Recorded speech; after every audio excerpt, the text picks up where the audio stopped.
ಓಂ ಶಾಂತಿ. ಇಂದಿನ ದಿನಾಂಕ 10/8/2025. ಪ್ರಾರ್ಥ ಮುರುಳಿ ಅವ್ಯಕ್ತ ಬಾಪ್ತಾದ ರಿವೈಸ್ 31/10/2006. ಮಧುಬನ. ಸದಾ ಸ್ನೇಹಿಯ ಜೊತೆಗೆ ಅಖಂಡ ಮಹಾದಾನಿಗಳಾಗಿ ಆಗ ವಿಘ್ನ ವಿನಾಶಕರು ಸಮಾಧಾನ ಸ್ವರೂಪರಾಗಿ ಬಿಡುವಿರಿ. ಇಂದು ಪ್ರೇಮ ಸಾಗರ ತನ್ನ ಪರಮಾತ್ಮ ಪ್ರೀತಿಗೆ ಪಾತ್ರರಾದ ಮಕ್ಕಳೊಂದಿಗೆ ಮಿಲನ ಮಾಡಲು ಬಂದಿದ್ದೇವೆ. ತಾವೆಲ್ಲರೂ ಸ್ನೇಹದ ಅಲೌಕಿಕ ವಿಮಾನದಿಂದ ಇಲ್ಲಿಗೆ ತಲುಪಿದ್ದೀರಲ್ಲವೇ? ಸಾಧಾರಣ ವಿಮಾನದಲ್ಲಿ ಬಂದಿದ್ದೀರೋ ಅಥವಾ ಸ್ನೇಹದ ವಿಮಾನದಲ್ಲಿ ಹಾರಿಕೊಂಡು ಬಂದಿದ್ದೀರೋ? ಎಲ್ಲರ ಹೃದಯದಲ್ಲಿ ಸ್ನೇಹದ ಅಲೆಗಳು ತೇಲಾಡುತ್ತಿವೆ ಮತ್ತು ಸ್ನೇಹವೇ ಈ ಬ್ರಾಹ್ಮಣ ಜೀವನದ ತಳಪಾಯವಾಗಿದೆ. ಅಂದಾಗ ತಾವೆಲ್ಲರೂ ಬಂದಾಗ ಸ್ನೇಹವೇ ಸೆಳೆಯಿತಲ್ಲವೇ? ಜ್ಞಾನವನ್ನಂತೂ ನಂತರ ಕೇಳಿದ್ದೀರಿ, ಆದರೆ ಮೊದಲು ಸ್ನೇಹವು ಪರಮಾತ್ಮ ಸ್ನೇಹಿಗಳನ್ನಾಗಿ ಮಾಡಿಬಿಟ್ಟಿತ್ತು. ನಾವು ಪರಮಾತ್ಮ ಸ್ನೇಹಕ್ಕೆ ಪಾತ್ರರಾಗುತ್ತೇವೆ ಎಂಬುದು ಎಂದೂ ಸ್ವಪ್ನದಲ್ಲಿಯೂ ಇರಲಿಲ್ಲ. ಆದರೆ ಈಗ ಏನು ಹೇಳುತ್ತೀರಿ? ಪರಮಾತ್ಮ ಸ್ನೇಹಕ್ಕೆ ಪಾತ್ರರಾಗಿ ಬಿಟ್ಟೆವು ಎಂದು ಹೇಳುತ್ತೀರಿ. ಸ್ನೇಹವು ಸಾಧಾರಣ ಸ್ನೇಹವಲ್ಲ, ಹೃದಯದ ಸ್ನೇಹವಾಗಿದೆ, ಆತ್ಮಿಕ ಸ್ನೇಹವಾಗಿದೆ, ಸತ್ಯ ಸ್ನೇಹವಾಗಿದೆ, ನಿಸ್ವಾರ್ಥ ಸ್ನೇಹವಾಗಿದೆ. ಈ ಪರಮಾತ್ಮ ಸ್ನೇಹವು ಬಹಳ ಸಹಜ ನೆನಪಿನ ಅನುಭವ ಮಾಡಿಸುತ್ತದೆ. ಸ್ನೇಹಿಯನ್ನು ಮರೆಯುವುದು ಕಷ್ಟವಾಗುತ್ತದೆ. ನೆನಪು ಮಾಡಿಕೊಳ್ಳುವುದು ಕಷ್ಟವಲ್ಲ, ಮರೆಯುವುದು ಕಷ್ಟವಾಗುತ್ತದೆ. ಸ್ನೇಹವು ಒಂದು ಅಲೌಕಿಕ ಅಯಸ್ಕಾಂತವಾಗಿದೆ. ಸ್ನೇಹವು ಸಹಜ ಯೋಗಿಗಳನ್ನಾಗಿ ಮಾಡುತ್ತದೆ, ಪರಿಶ್ರಮದಿಂದ ಬೆಳೆಸುತ್ತದೆ. ಸ್ನೇಹದಿಂದ ನೆನಪು ಮಾಡುವುದರಲ್ಲಿ ಪರಿಶ್ರಮವೆನಿಸುವುದಿಲ್ಲ. ಪ್ರೀತಿಯ ಫಲವನ್ನು ತಿನ್ನುತ್ತಾರೆ. ಸ್ನೇಹದ ಚಿಹ್ನೆಯಾಗಿ ವಿಶೇಷ 4-6 ಕಡೆಯ ಮಕ್ಕಳಂತೂ ಅವಶ್ಯವಾಗಿ ಇದ್ದೀರಿ. ಆದರೆ ಡಬಲ್ ವಿದೇಶಿಯರು ಸ್ನೇಹದಲ್ಲಿ ಓಡೋಡಿ ಬಂದು ತಲುಪಿದ್ದಾರೆ. ನೋಡಿ 90 ದೇಶಗಳಿಂದ ಹೇಗೆ ಓಡೋಡಿ ಬಂದು ತಲುಪಿದ್ದಾರೆ. ದೇಶದ ಮಕ್ಕಳಂತೂ ಪ್ರಭು ಪ್ರೇಮಕ್ಕೆ ಪಾತ್ರರಾಗಿಯೇ ಇದ್ದೀರಿ. ಆದರೆ ಇಂದು ವಿಶೇಷವಾಗಿ ಡಬಲ್ ವಿದೇಶಿಯರಿಗೆ ಸುವರ್ಣಾವಕಾಶವಿದೆ. ತಮ್ಮೆಲ್ಲರದ್ದು ವಿಶೇಷ ಪ್ರೀತಿ ಇದೆ ಎಲ್ಲವೇ? ಸ್ನೇಹವಿದೆ ಎಲ್ಲವೇ? ಸ್ನೇಹವು ಎಷ್ಟಿದೆ? ಯಾವುದರಿಂದ ತುಲಭಾರ ಮಾಡುವಿರಿ? ಯಾರೂ ಇದನ್ನು ತುಲನೆ ಮಾಡುವುದಕ್ಕೆ ಸಾಧ್ಯವಿಲ್ಲ. ತಮ್ಮೆಲ್ಲರದ್ದು ಒಂದು ಗೀತೆಯೂ ಇದೆಯಲ್ಲವೇ? ಆಕಾಶಕ್ಕಿಂತಲೂ ಅಗಲ, ಸಾಗರಕ್ಕಿಂತಲೂ ಆಳವಾಗಿದೆ. ಬೇಹದ್ದಿನ ಪ್ರೀತಿ, ಬೇಹದ್ದಿನ ಸ್ನೇಹವಿದೆ. ಬಾಪ್ತಾದರವರೂ ಸಹ ಸ್ನೇಹಿ ಮಕ್ಕಳೊಂದಿಗೆ ಮಿಲನ ಮಾಡಲು ಬಂದಿದ್ದೇವೆ. ತಾವೆಲ್ಲ ಮಕ್ಕಳು ಸ್ನೇಹದಿಂದ ನೆನಪು ಮಾಡಿದ್ದೀರಿ ಮತ್ತು ಬಾಪ್ತಾದ ತಮ್ಮ ಪ್ರೀತಿಯಲ್ಲಿ ಬಂದು ಬಿಟ್ಟಿದ್ದೇವೆ. ಹೇಗೆ ಈ ಸಮಯದಲ್ಲಿ ಪ್ರತಿಯೊಬ್ಬರ ಚೆಹರೆಯಲ್ಲಿ ಸ್ನೇಹದ ರೇಖೆಗಳು ಹೊಳೆಯುತ್ತಿವೆ, ಹಾಗೆಯೇ ಈಗ ಇನ್ನೇನು ಅಡಿಷನ್ ಮಾಡಿಕೊಳ್ಳಬೇಕಾಗಿದೆ. ಸ್ನೇಹವಂತೂ ಇದೆ, ಇದು ಪಕ್ಕಾ ಇದೆ. ಬಾಪ್ತಾದರವರೂ ಸಹ ಸ್ನೇಹದ ಸರ್ಟಿಫಿಕೇಟನ್ನು ಕೊಡುತ್ತೇವೆ. ಆದರೆ ಈಗ ಏನು ಮಾಡಬೇಕಾಗಿದೆ ಅರ್ಥವಾಗಿರಬಹುದು. ಈಗ ಕೇವಲ ಅಂಡರ್ಲೈನ್ ಮಾಡಿಕೊಳ್ಳಿ, ಸದಾ ಸ್ನೇಹಿಯಾಗಿರಬೇಕಾಗಿದೆ. ಸದಾ, ಸಮ್ಟೈಮ್, ಕೆಲವೊಮ್ಮೆ ಅಲ್ಲ. ಸ್ನೇಹವು ಅಟೂಟವಾಗಿದೆ, ಆದರೆ ಪರ್ಸೆಂಟೇಜಿನಲ್ಲಿ ಅಂತರವಾಗಿ ಬಿಡುತ್ತದೆ. ಅಂದ ಮೇಲೆ ಅಂತರವನ್ನು ಕಳೆಯಲು ಮಂತ್ರವೇನಾಗಿದೆ? ಪ್ರತಿ ಸಮಯ ಮಹಾದಾನಿ, ಅಖಂಡ ದಾನಿಗಳಾಗಿರಿ. ಸದಾ ದಾತನ ಮಕ್ಕಳು, ವಿಶ್ವ ಸೇವಾದಾರಿ ಸಮಾನರು. ಯಾವುದೇ ಸಮಯದಲ್ಲಿ ಮಾಸ್ಟರ್ ದಾತರಾಗದೆ ಇರಲೇಬಾರದು. ಏಕೆಂದರೆ ತಂದೆಯ ಜೊತೆಗೆ ತಾವೆಲ್ಲರೂ ಸಹ ವಿಶ್ವ ಕಲ್ಯಾಣದ ಕಾರ್ಯದಲ್ಲಿ ಸಹಯೋಗಿಗಳಾಗುವ ಸಂಕಲ್ಪ ಮಾಡಿದ್ದೀರಿ. ಬಲೆ ಮನಸ್ಸಿನ ಮೂಲಕ ಶಕ್ತಿಗಳ ದಾನ ಹಾಗೂ ಸಹಯೋಗ ನೀಡಿ ವಾಚಾದ ಮೂಲಕ ಜ್ಞಾನದಾನ ನೀಡಿ ಸಹಯೋಗ ಕೊಡಿ. ಕರ್ಮದ ಮೂಲಕ ಗುಣಗಳ ದಾನ ಮಾಡಿ ಮತ್ತು ಸ್ನೇಹ ಸಂಪರ್ಕದ ಮೂಲಕ ಖುಷಿಯ ದಾನ ಮಾಡಿ. ಎಷ್ಟೋ ಅಖಂಡ ಖಜಾನೆಗಳಿಗೆ ಮಾಲೀಕರಾಗಿದ್ದೀರಿ. ರಿಚೆಸ್ಟ್ ಇನ್ ದಿ ವರ್ಲ್ಡ್ ಆಗಿದ್ದೀರಿ. ಅಕುಟ ಮತ್ತು ಅಖಂಡ ಖಜಾನೆಗಳಿವೆ. ಎಷ್ಟು ಕೊಡುತ್ತೀರೋ ಅಷ್ಟು ಹೆಚ್ಚುತ್ತಾ ಹೋಗುತ್ತವೆ, ಕಡಿಮೆಯಾಗುವುದಿಲ್ಲ, ಹೆಚ್ಚುತ್ತವೆ. ಏಕೆಂದರೆ ವರ್ತಮಾನ ಸಮಯದಲ್ಲಿ ಮೆಜಾರಿಟಿ ತಮ್ಮೆಲ್ಲರ ಆತ್ಮಿಕ ಸಹೋದರ ಸಹೋದರಿಯರು ಈ ಖಜಾನೆಗಳಿಗೆ ಬಾಯಾರಿದ್ದಾರೆ. ಅಂದ ಮೇಲೆ ತಮ್ಮ ಸಹೋದರ ಸಹೋದರಿಯರ ಮೇಲೆ ದಯೆ ಬರುವುದಿಲ್ಲವೇ? ಬಾಯಾರಿದ ಆತ್ಮರ ಬಾಯಾರಿಕೆ ನೀಗಿಸುವುದಿಲ್ಲವೇ? ನಮ್ಮ ದೇವದೇವಿಯರೇ, ನಮಗೆ ಶಕ್ತಿ ಕೊಡಿ, ಸತ್ಯವಾದ ಪ್ರೀತಿ ಕೊಡಿ. ಈ ಕೂಗು ಕಿವಿಗಳಲ್ಲಿ ಕೇಳಿ ಬರುತ್ತಿಲ್ಲವೇ? ತಮ್ಮ ಭಕ್ತರು ಹಾಗೂ ದುಃಖಿ ಆತ್ಮರು ಇಬ್ಬರು ದಯೆ ತೋರಿಸಿ ಕೃಪೆ ಮಾಡಿ, ಕೃಪೆ ತೋರುವ ದೇವದೇವಿಯರೇ ಎಂದು ಹೇಳಿ ಚೀರಾಡುತ್ತಿದ್ದಾರೆ. ಸಮಯದ ಕೂಗು ಕೇಳಿ ಬರುತ್ತಿದೆ ಎಲ್ಲವೇ? ಮತ್ತು ಕೊಡುವುದಕ್ಕೂ ಸಹ ಇದೇ ಸಮಯವಾಗಿದೆ. ಈಗ ಬಿಟ್ಟರೆ ಮತ್ತೆ ಯಾವಾಗ ಕೊಡುತ್ತೀರಿ? ಇಷ್ಟು ಅಕುಟ ಅಖಂಡ ಖಜಾನೆಗಳು ಯಾವುದು ತಮ್ಮ ಬಳಿ ಜಮಾ ಆಗಿದೆಯೋ ಅದನ್ನು ಯಾವಾಗ ಕೊಡುವಿರಿ?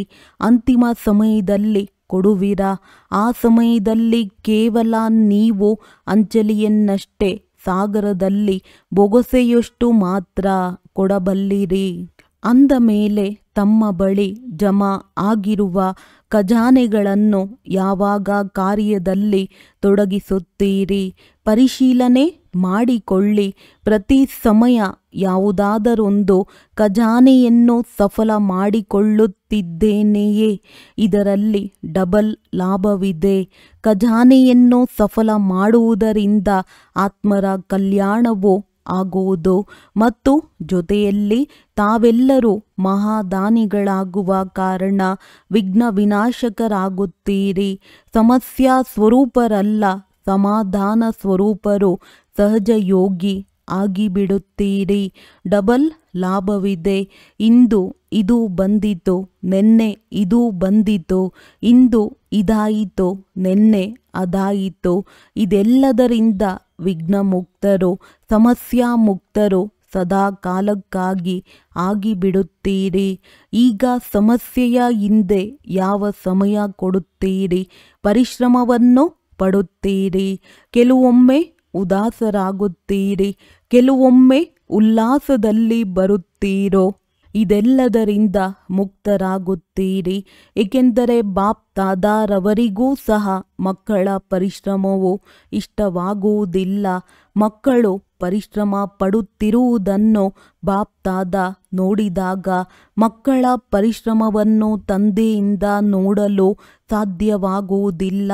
ಆದ್ದರಿಂದ ಪರಿಶ್ರಮ ಮುಕ್ತ ಪುರುಷಾರ್ಥ ಮಾಡಬೇಕಾಗಿದೆ. ಆದರೆ ಯಾವ ಪುರುಷಾರ್ಥ? ಇನ್ನು ತಮ್ಮ ಚಿಕ್ಕ ಚಿಕ್ಕ ಸಮಸ್ಯೆಗಳಲ್ಲಿಯೇ ಪುರುಷಾರ್ಥಿಗಳಾಗಿರುತ್ತೀರಾ? ಈಗ ಅಖಂಡ ಮಹಾದಾನಿ, ಅಖಂಡ ಸಹಯೋಗಿಗಳಾಗುವ ಪುರುಷಾರ್ಥ ಮಾಡಿರಿ. ಬ್ರಾಹ್ಮಣರಲ್ಲಿ ಸಹಯೋಗಿಗಳಾಗಿ ಮತ್ತು ದುಃಖಿ ಆತ್ಮರು ಬಾಯಾರಿರುವ ಆತ್ಮರಿಗೆ ಮಹಾದಾನಿಗಳಾಗಿರಿ. ಈಗ ಈ ಪುರುಷಾರ್ಥದ ಅವಶ್ಯಕತೆ ಇದೆ. ಎಲ್ಲರಿಗೂ ಇದು ಇಷ್ಟವಿದೆ ಎಲ್ಲವೇ? ಇಷ್ಟವಾಯಿತೆ? ಹಿಂದೆ ಕುಳಿತಿರುವವರಿಗೆ ಇಷ್ಟವಿದೆಯೇ? ಅಂದ ಮೇಲೆ ಏನಾದರೂ ಪರಿವರ್ತನೆಯನ್ನು ಮಾಡಿಕೊಳ್ಳಬೇಕಲ್ಲವೇ? ಅದೇ ಸ್ವಯಂ ಪ್ರತಿ ಪುರುಷಾರ್ಥವನ್ನು ಬಹಳ ಸಮಯ ಮಾಡಿದ್ದೀರಿ. ಪಾಂಡವರೇ, ಹೇಗೆ ಇಷ್ಟವಿದೆಯೇ? ಅಂದ ಮೇಲೆ ನಾಳೆಯಿಂದ ಏನು ಮಾಡುತ್ತೀರಿ? ನಾಳೆಯಿಂದಲೇ ಆರಂಭಿಸುತ್ತೀರೋ ಅಥವಾ ಈಗಿನಿಂದಲೇ ಮಾಡುತ್ತೀರೋ? ಈಗಿನಿಂದಲೇ ಸಂಕಲ್ಪ ಮಾಡಿರಿ. ನನ್ನ ಸಮಯ ಸಂಕಲ್ಪ ವಿಶ್ವದ ಪ್ರತಿ, ವಿಶ್ವದ ಸೇವೆಯ ಪ್ರತಿ ಇರಲಿ. ಇದರಲ್ಲಿ ಸ್ವಯಂನ ಸೇವೆಯು ಸ್ವತಃ ಆಗಿಬಿಡುವುದು, ಉಳಿಯುವುದಿಲ್ಲ, ಇನ್ನೂ ಹೆಚ್ಚುತ್ತದೆ ಏಕೆ? ಯಾರ ಆಸೆಗಳನ್ನಾದರೂ ನೀವು ಪೂರ್ಣಗೊಳಿಸುತ್ತೀರಿ. ದುಃಖದ ಬದಲು ಸುಖ ನೀಡುತ್ತೀರಿ. ನಿರ್ಬಲ ಆತ್ಮರಿಗೆ ಶಕ್ತಿ ಕೊಡುತ್ತೀರಿ. ಗುಣ ಕೊಡುತ್ತೀರೆಂದರೆ ಅವರು ಎಷ್ಟೊಂದು ಆಶೀರ್ವಾದಗಳನ್ನು ಕೊಡುವರು ಮತ್ತು ಎಲ್ಲರಿಂದ ಆಶೀರ್ವಾದಗಳನ್ನು ತೆಗೆದುಕೊಳ್ಳುವುದೇ ಮುಂದುವರಿಯಲು ಎಲ್ಲದಕ್ಕಿಂತ ಸಹಜ ಸಾಧನವಾಗಿದೆ. ಬಲೆ ಭಾಷಣ ಮಾಡಬೇಡಿ. ಹೆಚ್ಚು ಕಾರ್ಯಕ್ರಮಗಳನ್ನು ಮಾಡಲು ಸಾಧ್ಯವಾಗದಿದ್ದರೆ ಬಲೆ ಮಾಡದಿದ್ದರೂ ಪರವಾಗಿಲ್ಲ. ಮಾಡುವುದಾದರೆ ಇನ್ನೂ ಹೆಚ್ಚಿನದಾಗಿ ಮಾಡಿರಿ. ಮಾಡಲು ಆಗದಿದ್ದರೂ ಪರವಾಗಿಲ್ಲ. ಆದರೆ ಖಜಾನೆಗಳನ್ನು ಸಫಲ ಮಾಡಿಕೊಳ್ಳಿ. ತಿಳಿಸಿದೆವಲ್ಲವೇ, ಮನಸ್ಸಿನಿಂದ ಶಕ್ತಿಗಳ ಖಜಾನೆಯನ್ನು ನೀಡುತ್ತಾ ಹೋಗಿರಿ. ವಾಣಿಯಿಂದ ಜ್ಞಾನದ ಖಜಾನೆ, ಕರ್ಮದಿಂದ ಗುಣಗಳ ಖಜಾನೆ ಮತ್ತು ಬುದ್ಧಿಯಿಂದ ಸಮಯದ ಖಜಾನೆ, ಸಂಬಂಧ ಸಂಪರ್ಕದಿಂದ ಖುಷಿಯ ಖಜಾನೆಯನ್ನು ಸಫಲ ಮಾಡಿಕೊಳ್ಳಿ. ಸಫಲ ಮಾಡುವುದರಿಂದ ಸಹಜವಾಗಿ ಸಫಲತಾ ಮೂರ್ತಿಗಳಾಗುತ್ತೀರಿ. ಆರುತ್ತಾ ಇರುತ್ತೀರಿ. ಏಕೆಂದರೆ ಆಶೀರ್ವಾದಗಳು ಒಂದು ಲಿಫ್ಟ್ನ ಕೆಲಸ ಮಾಡುತ್ತದೆ, ಮೆಟ್ಟಿಲಿನ ಕೆಲಸವಲ್ಲ. ಸಮಸ್ಯೆ ಬಂದಿತು, ಅದನ್ನು ದೂರ ಮಾಡಿದ್ದೀರಿ. ಅದರಲ್ಲಿ ಕೆಲವೊಮ್ಮೆ 2 ದಿನಗಳನ್ನು ಕಳೆದಿರಿ, ಕೆಲವೊಮ್ಮೆ 2 ಗಂಟೆಗಳನ್ನು ತೊಡಗಿಸಿದ್ದೀರಿ ಎಂದರೆ ಇದು ಮೆಟ್ಟಿಲನ್ನು ಹತ್ತುವುದಾಗಿದೆ. ಆದ್ದರಿಂದ ಸಫಲ ಮಾಡಿಕೊಳ್ಳಿ, ಸಫಲತಾ ಮೂರ್ತಿಗಳಾಗಿ. ಆಗ ಲಿಫ್ಟ್ನಲ್ಲಿ ಸೆಕೆಂಡಿನಲ್ಲಿ ಎಲ್ಲಿಗೆ ಬೇಕೋ ತಲುಪಿಬಿಡುತ್ತೀರಿ. ಸೂಕ್ಷ್ಮ ವತನಕ್ಕಾದರೂ ತಲುಪಿರಿ, ಪರಂಧಾಮಕ್ಕಾದರೂ ತಲುಪಿರಿ. ಸೆಕೆಂಡಿನಲ್ಲಿ ತಮ್ಮ ರಾಜ್ಯದಲ್ಲಾದರೂ ತಲುಪಿರಿ. ಲಂಡನ್ನಿನಲ್ಲಿ 1 ನಿಮಿಷಕ್ಕಾಗಿ ಎಂಬ ಕಾರ್ಯಕ್ರಮ ಮಾಡಿದರಲ್ಲವೇ? ಬಾಪ್ ದಾದಾರವರಂತೂ 1 ಸೆಕೆಂಡ್ ಎಂದು ಹೇಳುತ್ತೇವೆ. 1 ಸೆಕೆಂಡಿನಲ್ಲಿ ಆಶೀರ್ವಾದದ ಲಿಫ್ಟ್ನಲ್ಲಿ ಹತ್ತಿಬಿಡಿ. ಕೇವಲ ಸ್ಮೃತಿಯ ಸ್ವಿಚ್ಚನ್ನು ಒತ್ತಿದರೆ ಸಾಕು, ಪರಿಶ್ರಮ ಮುಕ್ತರಾಗುವಿರಿ. ಅಂದಾಗ ಬಾಪ್ ದಾದಾ ಇಂದು ಡಬಲ್ ವಿದೇಶಿಯರ ದಿನವಾಗಿರುವ ಕಾರಣ ಮೊದಲು ಡಬಲ್ ವಿದೇಶಿಯರನ್ನು ಯಾವ ಸ್ವರೂಪದಲ್ಲಿ ನೋಡಲು ಬಯಸುತ್ತೇವೆ? ಪರಿಶ್ರಮ ಮುಕ್ತರು, ಸಫಲತಾ ಮೂರ್ತಿಗಳು, ಆಶೀರ್ವಾದಕ್ಕೆ ಪಾತ್ರರು ಆಗುತ್ತೀರಲ್ಲವೇ? ಏಕೆಂದರೆ ಡಬಲ್ ವಿದೇಶಿಯರಿಗೆ ತಂದೆಯೊಂದಿಗೆ ಬಹಳ ಪ್ರೀತಿ ಇದೆ. ಪ್ರೀತಿಯೂ ಚೆನ್ನಾಗಿದೆ, ಆದರೆ ಶಕ್ತಿ ಬೇಕಾಗಿದೆ. ಚಮತ್ಕಾರವನ್ನಂತೂ ಮಾಡಿದ್ದೀರಲ್ಲವೇ? ನೋಡಿ, 90 ದೇಶಗಳಿಂದ ವಿಭಿನ್ನ ದೇಶ, ವಿಭಿನ್ನ ರೀತಿ ನೀತಿಗಳಿದ್ದರೂ ಸಹ 5 ಖಂಡಗಳಿಂದ ಸೇರಿ ಒಂದು ಚಂದನದ ವೃಕ್ಷವಾಗಿ ಬಿಟ್ಟಿದ್ದೀರಿ. ಒಂದು ವೃಕ್ಷದಲ್ಲಿ ಬಂದು ಬಿಟ್ಟಿದ್ದೀರಿ. ಒಂದೇ ಬ್ರಾಹ್ಮಣ ಸಂಸ್ಕೃತಿಯಾಯಿತು. ಈಗ ನಮ್ಮದ್ದು ಆಂಗ್ಲ ಸಂಸ್ಕೃತಿ ಎಂಬುದು ಇಲ್ಲ ಅಲ್ಲವೇ? ಬ್ರಾಹ್ಮಣ ಸಂಸ್ಕೃತಿ ಎಲ್ಲವೇ? ಈಗ ನಮ್ಮದು ಬ್ರಾಹ್ಮಣ ಸಂಸ್ಕೃತಿ ಎಂದು ತಿಳಿದುಕೊಳ್ಳುವವರು ಕೈಯನ್ನೆತ್ತಿರಿ. ಬ್ರಾಹ್ಮಣ ಸಂಸ್ಕೃತಿಯಾಗಿದೆ, ಮತ್ಯಾವುದೇ ಅಡಿಷನ್ ಇಲ್ಲ. ಒಂದಾಗಿ ಬಿಟ್ಟಿದ್ದೀರಲ್ಲವೇ? ಎಲ್ಲರೂ ಒಂದು ವೃಕ್ಷದವರಾಗಿ ಬಿಟ್ಟಿರಿ. ಇದಕ್ಕಾಗಿ ಬಾಪ್ ದಾದಾ ಶುಭಾಶಯಗಳನ್ನು ನೀಡುತ್ತಿದ್ದೇವೆ. ಎಷ್ಟು ಚೆನ್ನಾಗಿದೆ! ಯಾರೊಂದಿಗಾದರೂ ಕೇಳಿರಿ, ಅಮೆರಿಕದವರೊಂದಿಗೆ, ಯುರೋಪಿನವರೊಂದಿಗೆ, ತಾವು ಯಾರು ಎಂದು ಯಾರೊಂದಿಗಾದರೂ ಕೇಳಿರಿ, ಏನು ಹೇಳುತ್ತಾರೆ? ಬ್ರಾಹ್ಮಣರೆಂದೇ ಹೇಳುತ್ತಾರಲ್ಲವೇ? ನಾವು ಇಂಗ್ಲೆಂಡಿನವರು, ಆಫ್ರಿಕನ್ನರು, ಅಮೇರಿಕನ್ನರು ಎಂದು ಹೇಳುವುದಿಲ್ಲ. ಎಲ್ಲರೂ ಒಂದು ಬ್ರಾಹ್ಮಣ ಪರಿವಾರದವರಾದಿರಿ. ಏಕಮತವಾಗಿ ಬಿಟ್ಟಿತು. ಬ್ರಾಹ್ಮಣರು ಒಂದು ಸ್ವರೂಪದವರಾಗಿದ್ದೀರಿ ಮತ್ತು ಏಕಮತ ಶ್ರೀಮತವಾಯಿತು. ಇದರಲ್ಲಿ ಮಜಾ ಬರುತ್ತದೆ ಎಲ್ಲವೇ? ಮಜಾ ಇದೆಯೇ ಅಥವಾ ಪರಿಶ್ರಮವಿದೆಯೇ? ಪರಿಶ್ರಮವಂತೂ ಇಲ್ಲ ತಾನೇ. ತಲೆ ಅಲುಗಾಡಿಸುತ್ತಿದ್ದಾರೆ. ಒಳ್ಳೆಯದು. ಬಾಪ್ತಾದ ಸೇವೆಯಲ್ಲಿ ಯಾವ ನವೀನತೆಯನ್ನು ಬಯಸುತ್ತೇವೆ? ಯಾವುದೆಲ್ಲ ಸೇವೆ ಮಾಡುತ್ತಿದ್ದೀರೋ ಬಹಳ ಬಹಳ ಬಹಳ ಚೆನ್ನಾಗಿ ಮಾಡುತ್ತಿದ್ದೀರಿ. ಆದ್ದರಿಂದ ಶುಭಾಶಯಗಳು. ಆದರೆ ಮುಂದೆ ಇನ್ನೇನು ಮಾಡಬೇಕಾಗಿದೆ? ತಮ್ಮೆಲ್ಲರ ಮನಸ್ಸಿನಲ್ಲಿ ಯಾವುದಾದರೂ ನವೀನತೆ ಬೇಕೆಂದು ಸಂಕಲ್ಪವಿದೆ ಎಲ್ಲವೇ? ಆದ್ದರಿಂದ ಬಾಪ್ತಾದ ನೋಡಿದೆವು ಯಾವುದೆಲ್ಲ ಕಾರ್ಯಕ್ರಮಗಳನ್ನು ಮಾಡಿದ್ದೀರಿ, ಸಮಯವನ್ನು ಕೊಟ್ಟಿದ್ದೀರಿ ಮತ್ತು ಪ್ರೀತಿಯಿಂದಲೇ ಮಾಡಿದ್ದೀರಿ, ಪ್ರೀತಿಯಿಂದಲೇ ಪರಿಶ್ರಮ ಪಟ್ಟಿದ್ದೀರಿ ಮತ್ತು ಒಂದು ವೇಳೆ ಸ್ಥೂಲ ಧನವನ್ನು ತೊಡಗಿಸಿದ್ದರೂ ಸಹ ಅದು ಪದಮದಷ್ಟು ಆಗಿ ತಮ್ಮ ಪರಮಾತ್ಮ ಬ್ಯಾಂಕಿನಲ್ಲಿ ಜಮಾ ಆಗಿಬಿಟ್ಟಿದೆ. ಅಂದ ಮೇಲೆ ನೀವು ತೊಡಗಿಸಲಿಲ್ಲ, ಜಮಾ ಮಾಡಿಕೊಂಡಿರಿ. ಫಲಿತಾಂಶದಲ್ಲಿ ಏನು ನೋಡಿದೆವೆಂದರೆ ಸಂದೇಶವನ್ನು ತಲುಪಿಸುವ ಕಾರ್ಯ, ಪರಿಚಯ ಕೊಡುವ ಕಾರ್ಯವನ್ನು ಎಲ್ಲರೂ ಬಹಳ ಚೆನ್ನಾಗಿ ಮಾಡಿದ್ದೀರಿ. ಬಲೆ ಎಲ್ಲಿಯಾದರೂ ಮಾಡಿರಬಹುದು. ಈಗ ದೆಹಲಿಯಲ್ಲಿಯೂ ಆಗುತ್ತಿದೆ, ಲಂಡನ್ನಿನಲ್ಲಿಯೂ ಆಯಿತು ಮತ್ತು ಬಾಪ್ತಾದಾರವರಿಗೆ ಡಬಲ್ ವಿದೇಶಿಯರು, ಸಮಯದ ಕೂಗು, ಪೀಸ್ ಆಫ್ ಮೈಂಡ್, ಇವೆಲ್ಲ ಯಾವ ಕಾರ್ಯಕ್ರಮಗಳನ್ನು ಮಾಡಿದ್ದೀರೋ ಅದೆಲ್ಲವೂ ಬಹಳ ಇಷ್ಟವಾಗಿದೆ. ಮತ್ಯಾವುದೆಲ್ಲ ಮಾಡಲು ಸಾಧ್ಯವೋ ಮಾಡುತ್ತಾ ಇರಿ. ಆದರೆ ಆಗುವುದೇನೆಂದರೆ ಸಂದೇಶವೂ ಸಿಗುತ್ತದೆ, ಸ್ನೇಹಿಗಳು ಆಗುತ್ತಾರೆ, ಸಹಯೋಗಿಗಳು ಆಗುತ್ತಾರೆ, ಕೆಲವರು ಸಂಬಂಧದಲ್ಲಿಯೂ ಬರುತ್ತಾರೆ. ಆದರೆ ಈಗ ಈ ಅಡಿಷನ್ ಮಾಡಬೇಕಾಗಿದೆ. ಯಾವುದೇ ದೊಡ್ಡ ಕಾರ್ಯಕ್ರಮವನ್ನು ಮಾಡುತ್ತೀರೆಂದರೆ ಅದರಲ್ಲಿ ಸಂದೇಶವಂತೂ ಸಿಗುತ್ತದೆ.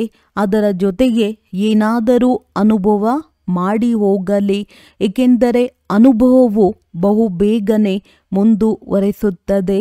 ಹೇಗೆ ಈ ಕಾಲ್ ಆಫ್ ಟೈಮ್ ಅಥವಾ ಪೀಸ್ ಆಫ್ ಮೈಂಡ್ ಕಾರ್ಯಕ್ರಮದಲ್ಲಿ ಸ್ವಲ್ಪ ಹೆಚ್ಚು ಅನುಭವ ಮಾಡುತ್ತಾರೆ. ಆದರೆ ಯಾವ ದೊಡ್ಡ ಕಾರ್ಯಕ್ರಮಗಳು ನಡೆಯುತ್ತವೆಯೋ ಅದರಲ್ಲಿ ಸಂದೇಶವಂತೂ ಚೆನ್ನಾಗಿ ಸಿಗುತ್ತದೆ.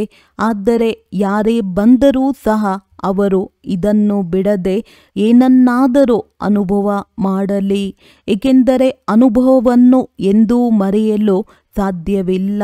ಅನುಭವವು ಬಯಸದಿದ್ದರೂ ತನ್ನ ಕಡೆ ಸೆಳೆಯುತ್ತದೆ.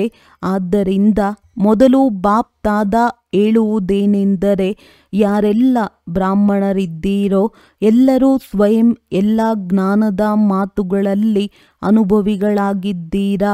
ಪ್ರತಿ ಶಕ್ತಿಯ ಅನುಭವ ಮಾಡಿದ್ದೀರಾ, ಪ್ರತಿ ಗುಣದ ಅನುಭವ ಮಾಡಿದ್ದೀರಾ, ಆತ್ಮಿಕ ಸ್ಥಿತಿಯ ಅನುಭವ ಮಾಡಿದ್ದೀರಾ, ಪರಮಾತ್ಮ ಪ್ರೀತಿಯ ಅನುಭವ ಮಾಡಿದ್ದೀರಾ. ಜ್ಞಾನವನ್ನು ತಿಳಿದುಕೊಳ್ಳುವುದರಲ್ಲಿ ಎಲ್ಲರೂ ಪಾಸಾಗಿದ್ದೀರಿ, ಜ್ಞಾನಪೂರ್ಣರಾಗಿ ಬಿಟ್ಟಿದ್ದೀರಿ. ಇದರಲ್ಲಿ ಬಾಪ್ತಾದ ಸಹ ಸರಿ ಎಂದು ಒಪ್ಪಿಕೊಳ್ಳುತ್ತೇವೆ. ಆತ್ಮವೆಂದರೇನು, ಪರಮಾತ್ಮ ಯಾರು, ಸೃಷ್ಟಿ ನಾಟಕವೆಂದರೇನು ಎಂಬ ಜ್ಞಾನವನ್ನಂತೂ ಅರ್ಥ ಮಾಡಿಕೊಂಡಿದ್ದೀರಿ. ಆದರೆ ಯಾವಾಗ ಬೇಕೋ, ಎಷ್ಟು ಸಮಯ ಬೇಕೋ, ಎಂತಹುದೇ ಪರಿಸ್ಥಿತಿಯಲ್ಲಿರಲಿ ಆ ಪರಿಸ್ಥಿತಿಯಲ್ಲಿಯೂ ಆತ್ಮಿಕ ಬಲದ ಅನುಭವವಾಗಲಿ, ಪರಮಾತ್ಮ ಶಕ್ತಿಯ ಅನುಭವವಾಗಲಿ, ಇದು ಆಗುತ್ತಿದೆಯೇ? ಯಾವಾಗ ಬೇಕೋ, ಎಷ್ಟು ಸಮಯ ಬೇಕೋ, ಎಂತಹ ಅನುಭವ ಮಾಡಬೇಕೋ ಅದೇ ರೀತಿ ಅನುಭವ ಆಗುತ್ತದೆಯೇ? ಅಥವಾ ಕೆಲವೊಮ್ಮೆ ಕೆಲವೊಂದು ರೀತಿಯಲ್ಲಿ ಆಗುತ್ತದೆಯೋ? ನಾನು ಆತ್ಮನಾಗಿದ್ದೇನೆ ಎಂದುಕೊಳ್ಳುತ್ತೀರಿ. ಆದರೆ ಪದೇ ಪದೇ ದೇಹಭಾನವು ಬರುತ್ತಿದ್ದರೆ ಅನುಭವವು ಕೆಲಸಕ್ಕೆ ಬಂದಂತಾಯಿತೆ. ಅನುಭವಿ ಮೂರ್ತಿಗಳೆಂದರೆ ಪ್ರತಿ ಸಬ್ಜೆಕ್ಟ್ನಲ್ಲಿ ಅನುಭವಿ ಮೂರ್ತಿಗಳು, ಪ್ರತಿಯೊಂದು ಶಕ್ತಿಯ ಅನುಭವಿ ಮೂರ್ತಿಗಳಾಗಿರಿ. ಆದ್ದರಿಂದ ಸ್ವಯಂನಲ್ಲಿಯೂ ಅನುಭವವನ್ನು ಹೆಚ್ಚಿಸಿಕೊಳ್ಳಿ. ಕೆಲವೊಮ್ಮೆ ಆಗುತ್ತದೆ, ಎಂದಲ್ಲ. ಬಾಪ್ತಾದ ಕೆಲವೊಮ್ಮೆ ಸಮಟೈಮ್ ಎಂಬ ಶಬ್ದವನ್ನು ಇಷ್ಟಪಡುವುದಿಲ್ಲ. ಸಮಥಿಂಗ್ ಆಗಿಬಿಟ್ಟರೆ ಸಮಟೈಮ್ ಆಗಿಬಿಡುತ್ತದೆ, ಏಕೆಂದರೆ ತಮ್ಮೆಲ್ಲರ ಲಕ್ಷ್ಯವಾಗಿದೆ. ಏನಾಗುವ ಲಕ್ಷ್ಯವಿದೆ ಎಂದು ಕೇಳಿದರೆ ಏನು ಹೇಳುತ್ತೀರಿ? ತಂದೆಯ ಸಮಾನರು. ಎಲ್ಲರೂ ಒಂದೇ ಉತ್ತರವನ್ನು ಕೊಡುತ್ತೀರಿ. ತಂದೆಯ ಸಮಾನರು ಅಂದ ಮೇಲೆ ತಂದೆಯು ಸಮಥಿಂಗ್ ಮತ್ತು ಸಮಟೈಮ್ ಆಗಿರಲಿಲ್ಲ. ಬ್ರಹ್ಮ ತಂದೆಯು ಸದಾ ರಹಸ್ಯಯುಕ್ತ, ಯೋಗಯುಕ್ತ, ಪ್ರತಿ ಶಕ್ತಿಯಲ್ಲಿ ಸದಾ ಇದ್ದರು. ಕೆಲವೊಮ್ಮೆ ಅಲ್ಲ, ಅನುಭವ ಆಗಿರುವುದು ಸದಾ ಕಾಲ ನಡೆಯುತ್ತದೆ. ಕೆಲವೊಮ್ಮೆ ಅಲ್ಲ ಅಂದ ಮೇಲೆ ಸ್ವಯಂ ಅನುಭವಿ ಮೂರ್ತಿಯಾಗಿ ಪ್ರತಿ ಮಾತಿನಲ್ಲಿ, ಪ್ರತಿ ಸಬ್ಜೆಕ್ಟ್ನಲ್ಲಿ ಅನುಭವಿ, ಜ್ಞಾನ ಸ್ವರೂಪದಲ್ಲಿ ಅನುಭವಿ, ಯೋಗಯುಕ್ತದಲ್ಲಿ ಅನುಭವಿ, ಧಾರಣಾ ಸ್ವರೂಪದಲ್ಲಿ ಅನುಭವಿಗಳಾಗಿರಿ. ಆಲ್ರೌಂಡ್ ಸೇವೆ ಮನಸ, ವಾಚ, ಕರ್ಮಣ, ಸಂಬಂಧ, ಸಂಪರ್ಕ ಎಲ್ಲದರಲ್ಲಿ ಅನುಭವಿ ಆಗಿರಿ. ಆಗ ಪಾಸ್ ವಿತ್ ಆನರ್ ಎಂದು ಹೇಳಲಾಗುತ್ತದೆ. ಅಂದಾಗ ಏನಾಗಲು ಬಯಸುತ್ತೀರಿ? ಪಾಸ್ ಆಗುತ್ತೀರೋ ಅಥವಾ ಪಾಸ್ ವಿತ್ ಆನರ್ ಆಗಲು ಬಯಸುತ್ತೀರೋ? ಪಾಸ್ ಆಗುವವರಂತೂ ಕೊನೆಯಲ್ಲಿಯೂ ಬರುತ್ತಾರೆ. ತಾವಂತೂ ಟೂ ಲೇಟ್ ಆಗುವ ಮೊದಲೇ ಬಂದು ಬಿಟ್ಟಿದ್ದೀರಿ. ಬಲೆ ಈಗ ಹೊಸಬ್ಬರು ಬಂದಿರಬಹುದು, ಆದರೆ ಇನ್ನೂ ಟೂ ಲೇಟ್ ಬೋರ್ಡ್ ಹಾಕಿಲ್ಲ. ಲೇಟ್ನ ಬೋರ್ಡನ್ನು ಹಾಕಿದೆ, ಟೂ ಲೇಟ್ನ ಬೋರ್ಡ್ ಹಾಕಿಲ್ಲ. ಆದ್ದರಿಂದ ಯಾರಾದರೂ ಹೊಸಬರಿದ್ದರೂ ಸಹ ಈಗಲೂ ತೀವ್ರ ಪುರುಷಾರ್ಥ ಮಾಡಿರಿ. ಕೇವಲ ಪುರುಷಾರ್ಥವಲ್ಲ, ತೀವ್ರ ಪುರುಷಾರ್ಥ. ಇದರಿಂದ ಮುಂದೆ ಹೋಗಬಹುದು, ಏಕೆಂದರೆ ಇನ್ನೂ ನಂಬರ್ ಔಟ್ ಆಗಿಲ್ಲ. ಕೇವಲ 2 ನಂಬರ್ಗಳು ಔಟ್ ಆಗಿದೆ, ಬಾಬಾ ಮತ್ತು ಮೊಮ್ಮ. ಈಗಿನ್ನು ಯಾವುದೇ ಸಹೋದರ ಸಹೋದರಿಯರದ್ದು 3ನೇ ನಂಬರ್ ಔಟ್ ಆಗಿಲ್ಲ. ಬಲೆ ತಾವು ಹೇಳುತ್ತೀರಿ ದಾದಿಯರೊಂದಿಗೆ ಬಹಳ ಪ್ರೀತಿ ಇದೆ ಎಂದು. ತಂದೆಗೂ ದಾದಿಯರೊಂದಿಗೆ ಬಹಳ ಪ್ರೀತಿ ಇದೆ, ಆದರೆ ಇನ್ನೂ ನಂಬರ್ ಔಟ್ ಮಾಡಿಲ್ಲ. ಆದ್ದರಿಂದ ತಾವು ಬಹಳ ಅಗಲಿ ಹೋಗಿ ಮರಳಿ ಮಿಲನ ಮಾಡಿದ್ದೀರಿ. ಮುದ್ದು ಮಕ್ಕಳು, ಭಾಗ್ಯವಂತರಾಗಿದ್ದೀರಿ. ಎಷ್ಟು ಆರಲು ಬಯಸುತ್ತೀರೋ ಅಷ್ಟು ಆರಿ, ಏಕೆಂದರೆ ನೋಡಿ, ಚಿಕ್ಕ ಮಕ್ಕಳನ್ನು ತಂದೆಯು ತಮ್ಮ ಕೈಕೊಟ್ಟು ನಡೆಸುತ್ತಾರೆ, ಹೆಚ್ಚು ಪ್ರೀತಿ ಮಾಡುತ್ತಾರೆ. ಮತ್ತು ದೊಡ್ಡವರನ್ನು ಕೈ ಹಿಡಿದು ನಡೆಸುವುದಿಲ್ಲ, ಅವರು ತಮ್ಮ ಕಾಲಿನಿಂದ ನಡೆಯುತ್ತಾರೆ. ಆದ್ದರಿಂದ ಇಲ್ಲಿ ಹೊಸಬ್ಬರೂ ಸಹ ಮುಂದೆ ಹೋಗಬಹುದು, ಸುವರ್ಣಾವಕಾಶವಿದೆ. ಆದರೆ ಈಗ ಅತಿ ಶೀಘ್ರದಲ್ಲಿಯೇ ಟೂ ಲೇಟ್ ಬೋರ್ಡ್ ಹಾಕಲ್ಪಡುವುದು. ಆದ್ದರಿಂದ ಮೊದಲೇ ಪುರುಷಾರ್ಥ ಮಾಡಿರಿ. ಯಾರೆಲ್ಲ ಹೊಸಬ್ಬರು ಮೊದಲ ಬಾರಿ ಬಂದಿದ್ದೀರೋ ಅವರು ಕೈ ಎತ್ತಿರಿ. ಒಳ್ಳೆಯದು, ಶುಭಾಶಯಗಳು. ಮೊದಲ ಬಾರಿ ತಮ್ಮ ಮನೆಯಾದ ಮಧುಬನಕ್ಕೆ ಬಂದಿದ್ದೀರಿ. ಆದ್ದರಿಂದ ಬಾಪ್ ದಾದಾ ಮತ್ತು ದೇಶ ವಿದೇಶದವರ ಎಲ್ಲರ ಕಡೆಯಿಂದ ಪದಮದಷ್ಟು ಶುಭಾಶಯಗಳು. ಒಳ್ಳೆಯದು. ಈಗ ಸೆಕೆಂಡಿನಲ್ಲಿ ಯಾವ ಸ್ಥಿತಿಯಲ್ಲಿರಲು ಬಾಪ್ ದಾದಾ ಸೂಚನೆ ನೀಡುವೆವೋ ಅದೇ ಸ್ಥಿತಿಯಲ್ಲಿ ಸೆಕೆಂಡಿನಲ್ಲಿ ತಲುಪುವಿರೋ, ಅಥವಾ ಪುರುಷಾರ್ಥದಲ್ಲಿ ಸಮಯವು ಹೊರಟು ಹೋಗುವುದೋ? ಈಗ ಸೆಕೆಂಡಿನ ಅಭ್ಯಾಸ ಬೇಕಾಗಿದೆ, ಏಕೆಂದರೆ ಮುಂದೆ ಯಾವ ಅಂತಿಮ ಸಮಯ ಬರಲಿದೆಯೋ ಅದರಲ್ಲಿ ಪಾಸ್ ವಿತ್ ಆನರ್ನ ಸರ್ಟಿಫಿಕೇಟ್ ಸಿಗಬೇಕಾಗಿದೆ. ಅದಕ್ಕಾಗಿ ಈಗಿನಿಂದಲೇ ಅಭ್ಯಾಸ ಮಾಡಬೇಕಾಗಿದೆ. ಸೆಕೆಂಡಿನಲ್ಲಿ ಎಲ್ಲಿ ಬೇಕೋ, ಯಾವ ಸ್ಥಿತಿ ಬೇಕೋ ಆ ಸ್ಥಿತಿಯಲ್ಲಿ ಸ್ಥಿತರಾಗಿ ಬಿಡಬೇಕು. ಅಂದಾಗ ಎವರ್ ರೆಡಿಯಾಗಿ ಬಿಟ್ಟಿರಾ? ಈಗ ಮೊದಲು 1 ಸೆಕೆಂಡಿನಲ್ಲಿ ಪುರುಷೋತ್ತಮ ಸಂಗಮಯುಗಿ ಶ್ರೇಷ್ಠ ಬ್ರಾಹ್ಮಣನಾಗಿದ್ದೇನೆ. ಈ ಸ್ಥಿತಿಯಲ್ಲಿ ಸ್ಥಿತರಾಗಿ ಬಿಡಿ. ಈಗ ನಾನು ಫರಿಷ್ಠಾ ರೂಪವಾಗಿದ್ದೇನೆ, ಡಬಲ್ ಲೈಟ್ ಆಗಿದ್ದೇನೆ. ಈಗ ವಿಶ್ವ ಕಲ್ಯಾಣಕಾರಿಯಾಗಿ ಮನಸ್ಸಿನ ಮೂಲಕ 4 ಕಡೆ ಶಕ್ತಿಯ ಕಿರಣಗಳನ್ನು ಕೊಡುವ ಅನುಭವ ಮಾಡಿರಿ. ಹೀಗೆ ಇಡೀ ದಿನದಲ್ಲಿ ಸೆಕೆಂಡಿನಲ್ಲಿ ಸ್ಥಿತರಾಗಲು ಸಾಧ್ಯತೆ ಇದೆಯೇ? ಇದರ ಅನುಭವವನ್ನು ಮಾಡುತ್ತಾ ಇರಿ. ಏಕೆಂದರೆ ಆಕಸ್ಮಿಕವಾಗಿ ಏನು ಬೇಕಾದರೂ ಆಗಬಹುದು. ಹೆಚ್ಚು ಸಮಯ ಸಿಗುವುದಿಲ್ಲ. ಏರುಪೇರಿನಲ್ಲಿಯೂ ಸೆಕೆಂಡಿನಲ್ಲಿ ಅಚಲರಾಗಬೇಕು. ಇದರ ಅಭ್ಯಾಸವನ್ನು ಸ್ವಯಂ ತನ್ನ ಸಮಯವನ್ನು ತೆಗೆದು ಮಧ್ಯದಲ್ಲಿ ಮಾಡುತ್ತಾ ಇರಿ. ಇದರಿಂದ ಸಹಜವಾಗಿ ಮನಸ್ಸಿನ ನಿಯಂತ್ರಣವಾಗಿ ಬಿಡುವುದು. ಕಂಟ್ರೋಲಿಂಗ್ ಪವರ್, ರೂಲಿಂಗ್ ಪವರ್ ಹೆಚ್ಚುತ್ತಾ ಹೋಗುವುದು ಒಳ್ಳೆಯದು. 4 ಕಡೆಯ ಮಕ್ಕಳ ಬಹಳಷ್ಟು ಪತ್ರಗಳು ಬಂದಿವೆ. ಬಹಳಷ್ಟು ಅನುಭವದ ಪತ್ರಗಳು ಬಂದಿವೆ.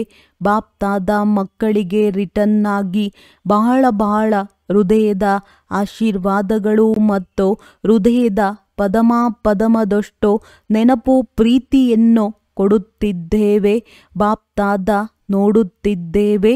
4 ಕಡೆಯ ಮಕ್ಕಳು ಕೇಳುತ್ತಿದ್ದಾರೆ, ನೋಡುತ್ತಲೂ ಇದ್ದಾರೆ. ಯಾರು ನೋಡುತ್ತಿಲ್ಲವೋ ಅವರೂ ಸಹ ನೆನಪಿನಲ್ಲಂತೂ ಇದ್ದಾರೆ. ಎಲ್ಲರ ಬುದ್ಧಿಯು ಈ ಸಮಯದಲ್ಲಿ ಮಧುಬನದಲ್ಲಿಯೇ ಇದೆ ಅಂದಾಗ 4 ಕಡೆಯ ಪ್ರತಿಯೊಬ್ಬ ಮಗು ಹೆಸರಿನ ಸಹಿತವಾಗಿ ನೆನಪು ಪ್ರೀತಿಯನ್ನು ಸ್ವೀಕಾರ ಮಾಡಿರಿ. ಎಲ್ಲ ಸದಾ ಉಮಂಗ ಉತ್ಸಾಹದ ರೆಕ್ಕೆಗಳ ಮೂಲಕ ಶ್ರೇಷ್ಠ ಸ್ಥಿತಿಯಲ್ಲಿ ಹಾರುತ್ತಾ ಇರುವ ಶ್ರೇಷ್ಠ ಆತ್ಮರಿಗೆ, ಸದಾ ಸ್ನೇಹದಲ್ಲಿ ಲವಲೀನರಾಗಿರುವಂತಹ ಸಮಾವೇಶವಾಗಿರುವ ಮಕ್ಕಳಿಗೆ, ಸದಾ ಪರಿಶ್ರಮ ಮುಕ್ತ, ಸಮಸ್ಯಾ ಮುಕ್ತ, ವಿಘ್ನ ಮುಕ್ತ, ಯೋಗಯುಕ್ತ, ರಹಸ್ಯಯುಕ್ತ ಮಕ್ಕಳಿಗೆ, ಸದಾ ಪ್ರತಿ ಪರಿಸ್ಥಿತಿಯಲ್ಲಿ ಸೆಕೆಂಡಿನಲ್ಲಿ ತೇರ್ಗಡೆಯಾಗುವಂತಹ, ಪ್ರತಿ ಸಮಯ ಸರ್ವಶಕ್ತಿ ಸ್ವರೂಪರಾಗಿರುವಂತಹ ಮಾಸ್ಟರ್ ಸರ್ವಶಕ್ತಿವಂತ ಮಕ್ಕಳಿಗೆ ಬಾಪ್ತಾದಾರವರ ನೆನಪು ಪ್ರೀತಿ ಹಾಗೂ ನಮಸ್ತೆ. ವರದಾನ: ಗೋಲ್ಡನ್ ಏಜ್ಡ್ ಸ್ವಭಾವದ ಮೂಲಕ ಗೋಲ್ಡನ್ ಏಜ್ಡ್ ಸೇವೆ ಮಾಡುವಂತಹ ಶ್ರೇಷ್ಠ ಪುರುಷಾರ್ಥಿ ಭವ. ಯಾವ ಮಕ್ಕಳ ಸ್ವಭಾವದಲ್ಲಿ ಈರ್ಷೆ, ಸಿದ್ಧ ಮತ್ತು ಜಿದ್ದು ಮಾಡುವ ಭಾವದ ಅಥವಾ ಯಾವುದೇ ಹಳೆಯ ಸಂಸ್ಕಾರದ ಅಲಾಯ್ ಮಿಕ್ಸ್ ಆಗಿರಲ್ಲ, ಅವರಾಗಿದ್ದಾರೆ ಗೋಲ್ಡನ್ ಏಜ್ಡ್ ಸ್ವಭಾವದವರು. ಇಂತಹ ಗೋಲ್ಡನ್ ಏಜ್ಡ್ ಸ್ವಭಾವ ಮತ್ತು ಸದಾ ಆಜೀಯ ಸಂಸ್ಕಾರ ಮಾಡಿಕೊಳ್ಳುವಂಥವರು ಶ್ರೇಷ್ಠ ಪುರುಷಾರ್ಥಿ ಮಕ್ಕಳು. ಎಂತಹ ಸಮಯ, ಎಂತಹ ಸೇವೆ, ಹಾಗೆ ಸ್ವಯಂವನ್ನು ಮೋಲ್ಡ್ ಮಾಡಿಕೊಂಡು ರಿಯಲ್ ಗೋಲ್ಡ್ ಆಗಿಬಿಡುತ್ತಾರೆ. ಸೇವೆಯಲ್ಲಿಯೂ ಸಹ ಅಭಿಮಾನ ಅಥವಾ ಅಪಮಾನದ ಅಲಾಯ್ ಮಿಕ್ಸ್ ಆಗಿರಬಾರದು. ಆಗ ಹೇಳಲಾಗುವುದು ಗೋಲ್ಡನ್ ಏಜ್ಡ್ ಸೇವೆ ಮಾಡುವಂಥವರು. ಸ್ಲೋಗನ್: ಹೇಗೆ, ಏನು ಎನ್ನುವ ಪ್ರಶ್ನೆಗಳನ್ನು ಸಮಾಪ್ತಿ ಮಾಡಿ ಸದಾ ಪ್ರಸನ್ನ ಚಿತ್ತರಾಗಿರಿ. ಅವ್ಯಕ್ತ ಸೂಚನೆ: ಸಹಜ ಯೋಗಿ ಆಗಬೇಕೆಂದರೆ ಪರಮಾತ್ಮನ ಪ್ರೀತಿಯ ಅನುಭವಿಯಾಗಿರಿ. ಲವಲೀನ ಸ್ಥಿತಿಯುಳ್ಳ ಸಮಾನ ಆತ್ಮರು ಸದಾ ಯೋಗಿಯಾಗಿದ್ದಾರೆ. ಯೋಗವನ್ನು ಜೋಡಿಸುವವರಲ್ಲ, ಆದರೆ ಲವಲೀನರಾಗಿದ್ದಾರೆ. ಬೇರೆಯಾಗಿಲ್ಲವೆಂದಾಗ ಏನು ನೆನಪು ಮಾಡುವುದು? ಸ್ವತಃ ನೆನಪು ಇದ್ದೇ ಇದೆ. ಎಲ್ಲಿ ಜೊತೆ ಇರುತ್ತದೆ ಅಲ್ಲಿ ನೆನಪು ಸ್ವತಃ ಬರುತ್ತದೆ. ಸಮಾನ ಆತ್ಮಗಳ ಸ್ಟೇಜ್ ಜೊತೆ ಇರುವುದಾಗಿದೆ, ಸಮಾವೇಶವಾಗಿರುವಂಥದ್ದಾಗಿದೆ. ಒಳ್ಳೆಯದು. ಓಂ ಶಾಂತಿ.